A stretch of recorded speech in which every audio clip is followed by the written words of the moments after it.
되면은요, 단일화를 안철수 후보 자기 자신이 단일화된 후보로 해서 정권을 잡아가지고 쇄신을 해야 되거든요. 그렇지 않습니까? 그러려면 지금 협상 과정에서 단일화 요구를 할 정치 쇄신에 대한 요구를 할 것이 아니라 어떻게든 본인 중심으로 단일화가 되게 만들어가지고 이걸 바탕으로 해서 정치 쇄신을 가져가는 것이 정상이죠. 그게 아니라 이걸 정치 쇄신을 내세워서 오히려 마치 무슨 서로가 양쪽에 어떻게 어느 쪽으로 가지도 못하게 이렇게 지금 중단시켜버리는 이런 것이 과연 정치 쇄신을 위해서 바람직한 거냐 이 말이에요. 수단적으로 보면. 네, 제가 잠깐 얘기하고 말씀하십시오. 이게 지금 누가 더 정당하냐 뭐 그렇지 않느냐라는 얘기를 가면 해법이 보이질 않아요. 저는 양측에 잠깐 원인을 분석해 보자고요. 원인이 그런 거죠. 원인이 거기에 있는 겁니다. 서로 이해관계가 다른 거예요. 말하자면 문재인 후보는 막강한 야당의 조직력과 또 역사적 전통에 기초한 안정감 있는 후보로서 장점을 가지고 있고요. 안철수 후보는 조직력은 없지만 국민들의 광범위한 인기와 또 새로운 것을 추구하는 그런 국민적 요구에 말하자면 근거해서 자신의 지지 기반을 만들고 있지 않습니까?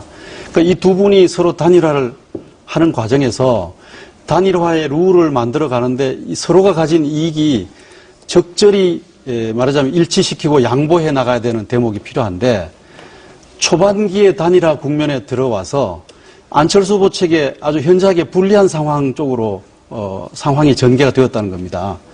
그래서 안철수 후보가 중단하자 이렇게 한 거라고 봐요. 그래서 저는 감정적인 문제도 아니고 가치의 문제도 아니라고 봅니다.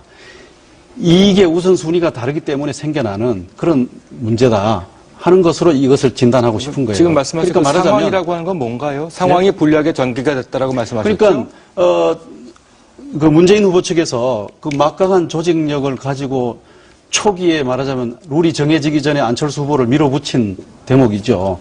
저는 이것은 파월이라고 생각을 합니다. 왜냐하면 협상이라고 하는 것은 양측이 가지고 있는 이해관계를 서로 존중하고 그 존중하는 가운데 서로 이해관계가 치명적으로 손상받지 않는 범위 내에서 서로 양보해서 일치점을 만들어가는 겁니다. 이건 냉정한 겁니다. 화를 낼 이유도 없다고 저는 생각합니다.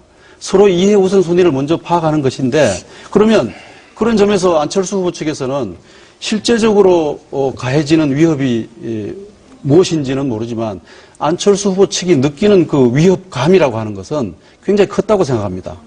곧 있으면은 후보가 양보할 것이다. 또 막강한 조직력을 가지고 이 얘기를 빨리 퍼뜨리는 여론화 작업도 아주 능수능란하게 하고 있고 이쪽은 그렇지 못하고 그래서 그것이 갖는 실제적 위협과는 별도로 안철수 후보 측이 느끼는 위협감이 대단히 컸기 때문에 여기에 대해서 안철수 후보가 강력한 수단을 선택하지 않을 수밖에 없어요. 예, 그렇게 원인을 보시는 것이고 이 수장님은 어떻습니까? 아니 저는 옳다 그르다를 떠나서 그러니까 이거는 협상의 파트너는 어떤 방법이든 본인이 선택해서 쓰는 거 아닙니까? 그리고 그것에 대해서는 지켜보는 사람들이 평가하면 되죠. 국민들이 저건 안철수 후보가 잘못했다 그러면 점수를 깎아주면 되는 거고요. 본인은 그것도 감수하겠다고 그랬기 때문에 그러면 그걸까지도 감수하겠다고 본인이 내거는 명분이 뭘까를 한 번은 보여주는 게 저는 맞는 것 같고요. 저는 그런 점에서 계속 안철수 후보가 내건 명분이 뭐다라는 걸 반복해서 말씀드리는 건데 해석은 각자 알아서 하는 것이고요. 점수는 알아서 매기는 겁니다. 지금 변 대표 말씀하신 것 중에 그렇게 볼 수도 있겠다 싶지네요. 지금 말씀을 들어보니까 박선숙 전 의원이라든지 김호기 교수라든지 송호창 의원이라든지 그렇게 해석될 수도 있다고 생각합니다. 그런데 제가 정치권에서 본 경험이 하면 총선은 사무총장이 치르는 거 아닙니다. 선거는. 아시겠죠? 그거 아시고 하시는 말씀일 거라고 봐요. 책임을 진다고 사표를 썼지 않습니까? 그 책임지는 문제는 그러면 사무총장이 공천 다 하고 당에 대표로서 하는 게 아니니까. 본인이 책임졌다 사표 쓴 사람을 앉혀놓고 민주당한테 그러니까. 책임을 묻겠다? 이게 이해 안 된다는 거예요. 그러면 이제 이른바 민주당에 조금이라도 인연을 맺었거나 때가 묻은 사람은 다 멀리 해야 되는 건가요? 사무총장 아닙니까? 사무총장. 어쨌든 그러니까 저는 제가 알고 있는 지식에 의하면 사무총장이 선거를 하는 거 아니고요. 선거를 그냥 실무적으로 집행하는 책임자라고 보시면 맞는 것 같고요. 제가 이제 정당 쪽 사정을 좀 아니까 그렇게 말씀드리는 겁니다. 김홍기 교수도 전체 공심위원회 여러 명 아니었습니까? 그렇죠?